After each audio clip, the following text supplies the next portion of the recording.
Hello everyone, you are all welcome back to our channel. You are welcome. Good morning, good afternoon, good evening, depending on where you are watching this video from.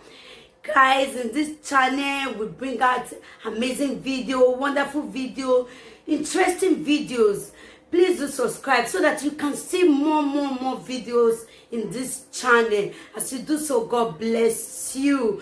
Okay guys, I'm going to leave you to watch this video. Please do comment down below according to the video. As you do so, God bless you. So guys, I leave you. Please watch this video till the ending and see you all in my next video. Bye guys. Thank you all. Hey, you know, money on a push. Wow, you're about one more, ever one more.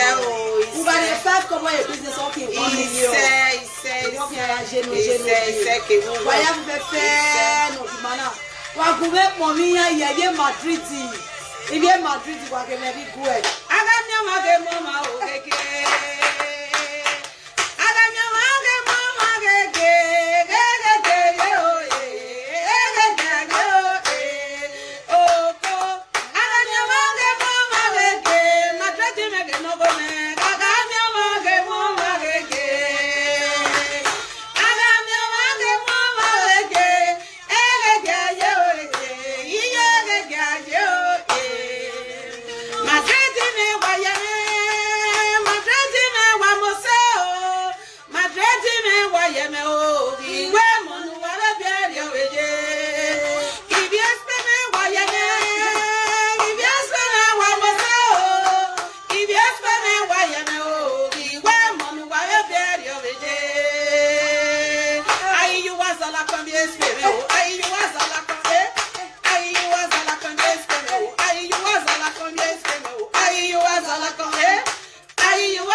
Why you say ayo obi wano oti wano oh me wa be me ku wa ya boy owo bo na gbo bi ma be ya sie kegbe no wala owo wari ebe no go mo no da we obi ori omo wo bi e wari obi e wo da no wala ho o akugbo eti inwa na egbe o uteme no wa ya la wo ni ma kugbe ni ma mo e kin ari ruta we owe umeni unu ekwe meti ya do no wala wo no waya ge eledi osogo enegbe egbe o wo no enegbe no wa we me mi pa no wo ba po we ti be ti e ona mi obo awere no wala wo wa we re se o wa we mo tami o be do ya go wa we wo no wala wo ni maga etile mi ni mama e wa yi mo wa te Nigeria o zega wa we se Nigeria wa we tie eriono wa we ku ni gwa eriono wa we ge nu wa ya le lu wa we duo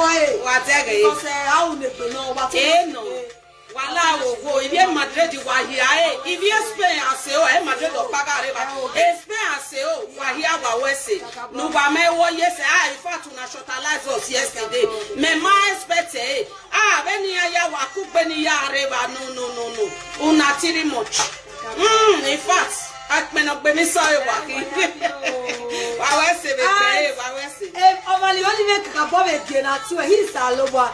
Share this video, let it go viral. CNN. Over CNN. Let it go to CNN. Let it go to CNN.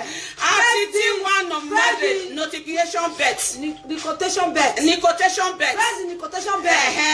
So my attitude yesterday. He shot alive the whole place. Attitude of Gaki. No. Don't go there.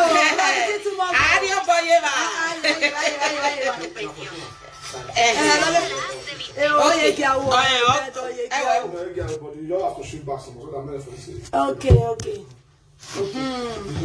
So I don't know. Baba Titi Limose. Yeah, the new generation Prophet Titi. So here na here. Ijeme ukpewe ni ebe gba me gbo ni te. O gele me won amesho wa ya mo ti akele di osan di beba. Owe na wa no wa gbe. Obuyan ati o wa so. Oh, thank you so much, no matter what you say. And also to my beautiful sister, Pemi Osula. My Lady Gaga of those days. Oh, Mama, Lady Gaga. Because it's very great.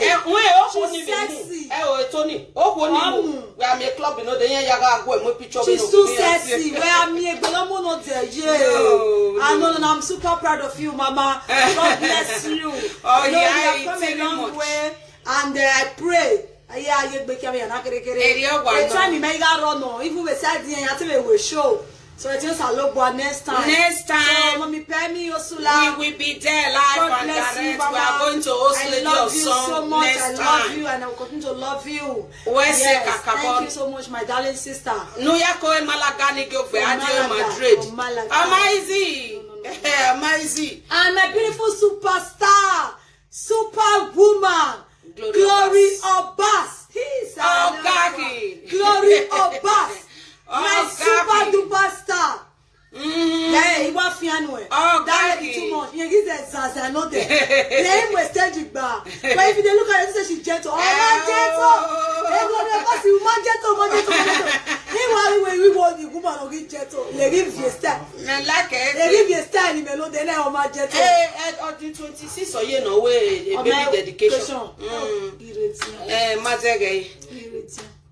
In fact, my you representing.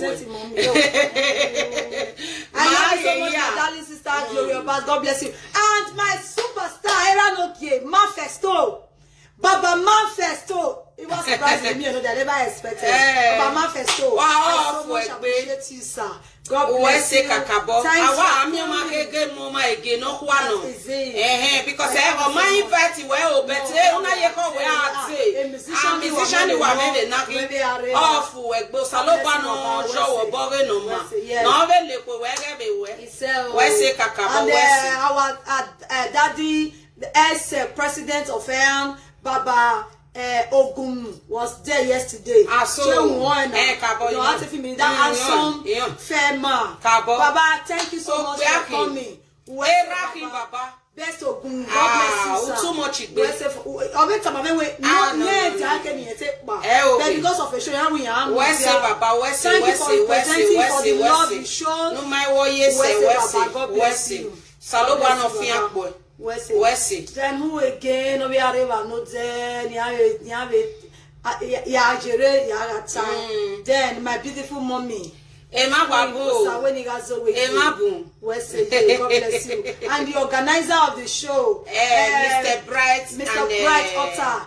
And his beautiful sister, Susan, Princess Josephine. Josephine. Okay. Wow, Wesi Kakabo. Wesi. God bless you, my father. For everything from when we are organized the show, now is successful. Wesi Kakabo, my easy. Yes. I'm a kid. Madrid, oh yeah. Oh yeah. But any officer will make a result. Let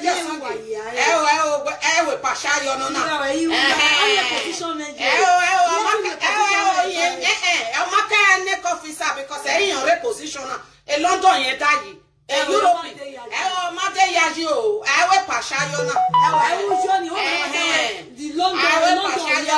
European.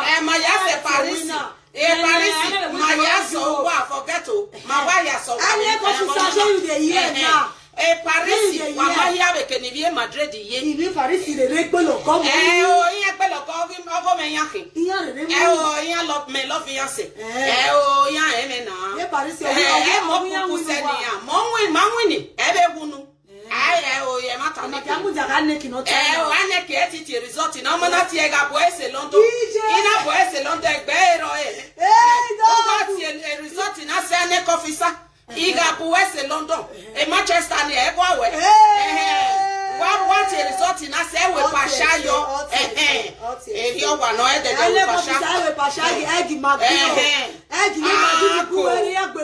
because my wife won on a Madrid the Onion. Also, wait for some mammy chance. Oh,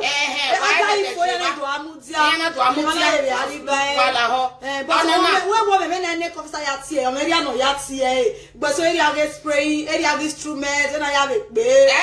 Mama, instrument, your voice and not instrument.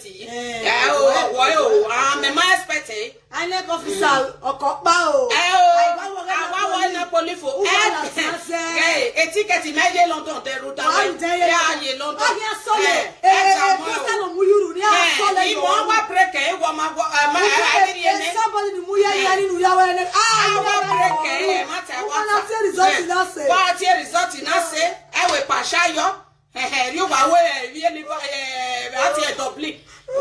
Manchester.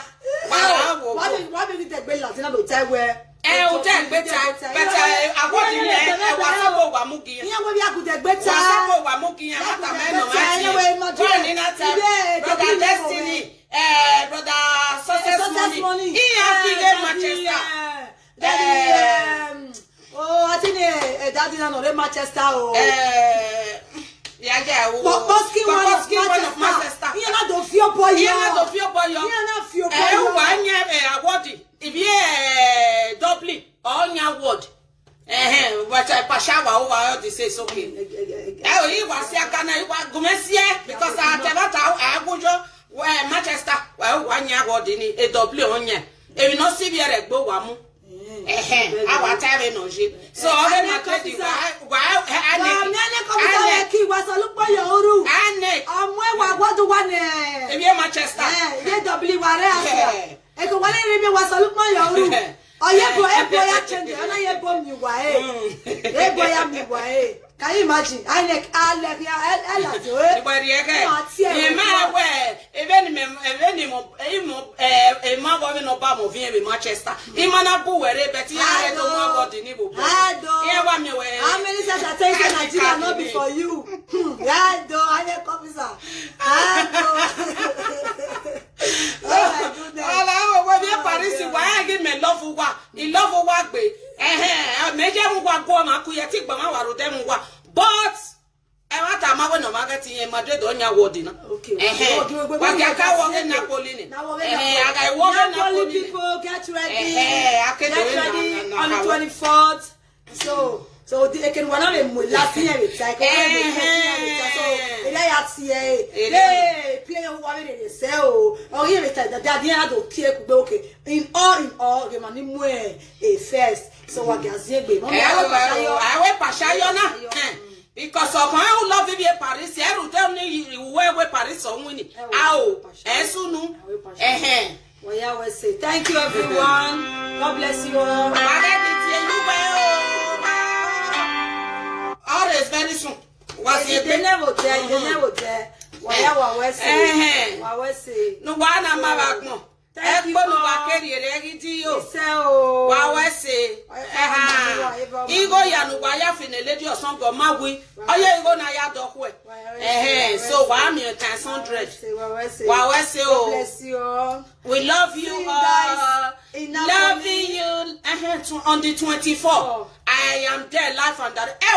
If I may share with you, take care of you. Okay. Oh, we are quite yourself.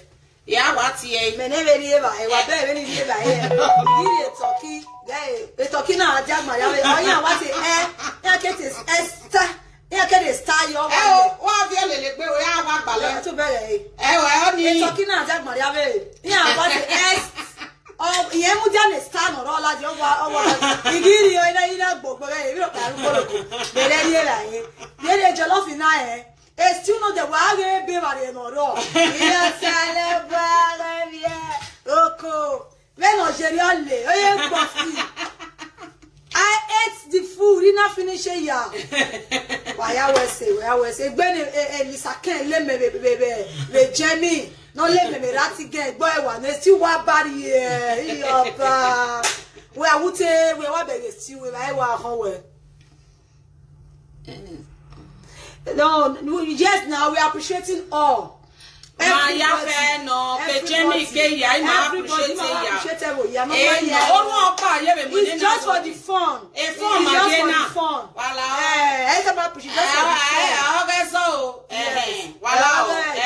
fun. Everywhere, no we near mana here. all of them ya say gbe Jamie Keya. So it's just for the fun. God bless you. Why take a person now? Well, you see any amuleta, BBC amuleta, Letty Vera, notification bells, amuleta, why YouTube channel, later. So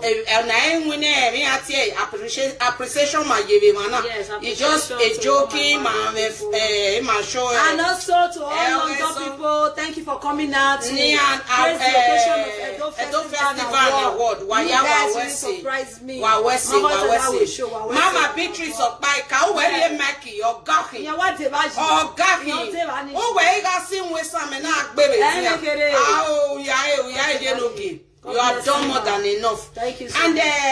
What panic tell my weapon. Okay. We are going. Boy, ni mose.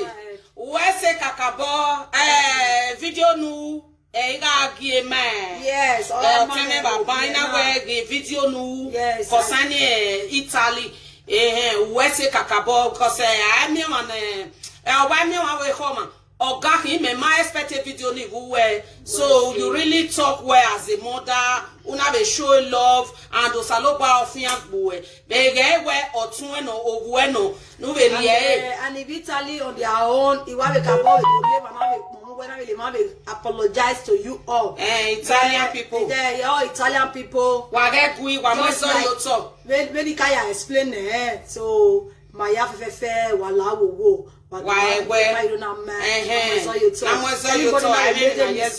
you can as well correct the person inside. So it's time we stop watching our dirty knowledge outside. We want to offend you with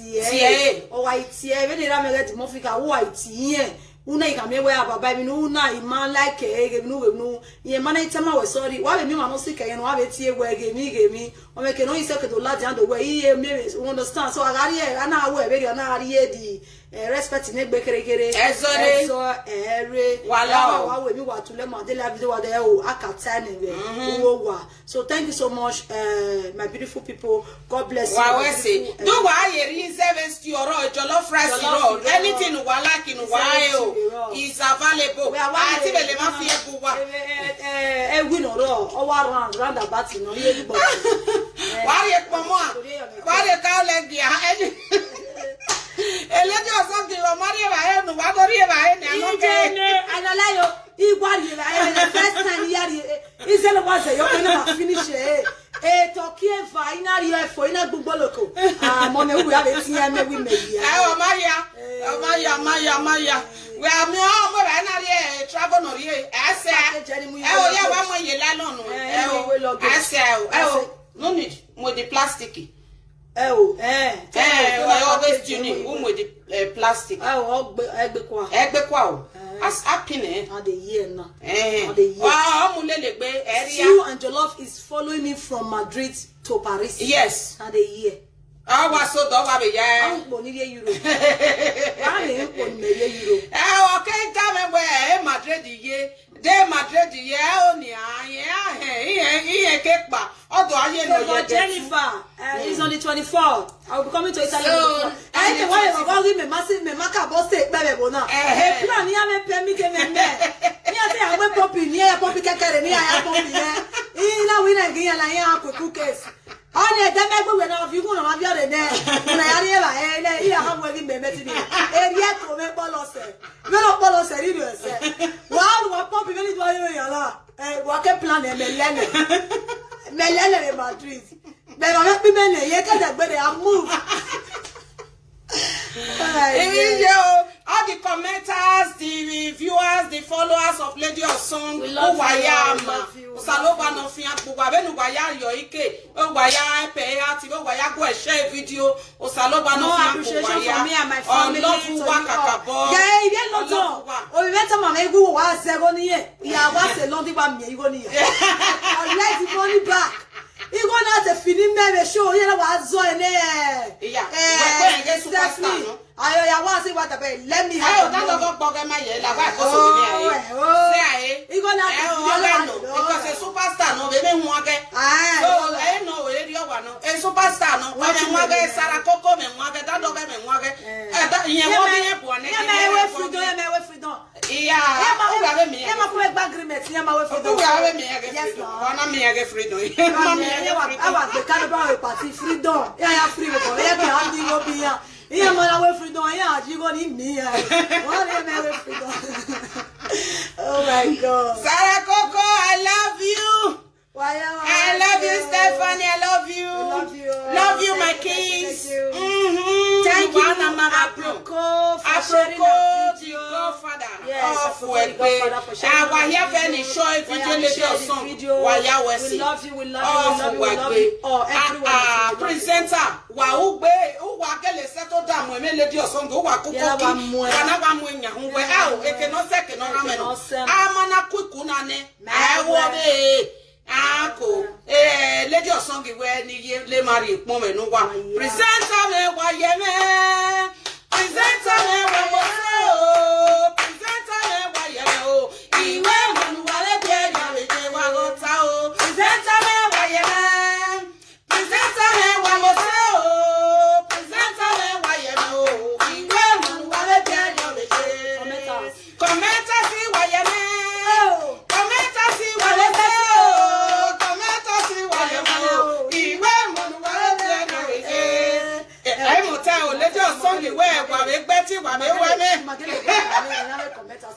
Commenters. Oh yeah.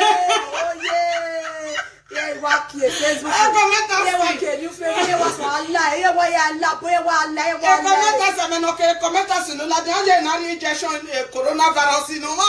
Injection malaria. We want ballon. What injection malaria? Canada, okay, what is it? Oh, not there. Where is it? Yes, there will be another conversation. Make a say, yeah, where? Oh well, now you may munya. I wait at this in Nigeria. What if you all this one said? You have the kind you may not here. It may go for one and I don't get the with him. I am but I told him munya. Your necklace go one side. I can't wait. And the truth is that if you really can't comment at the answer, what he Uga he sagani wa weto. Ye wa we saga wa ni ama. But you are provoking ya. Je me ware. We want the sagani ya. Ye ri mo saga. Grouping ya yaje. Iya e pin ya. Wa wa le love you ya. Ye wa le love you we be amu. Ya wa love you. Ya di mo wa sakpo. Commentasi wa wele. Commentasi wa wele o. Okay. Commentasi wa wele o. Iwe mo ni wa le bi because my little person on the comments, my comments. Why can I wear me? Well, give my show love in the comment section. It tells you answer what you were walking with one like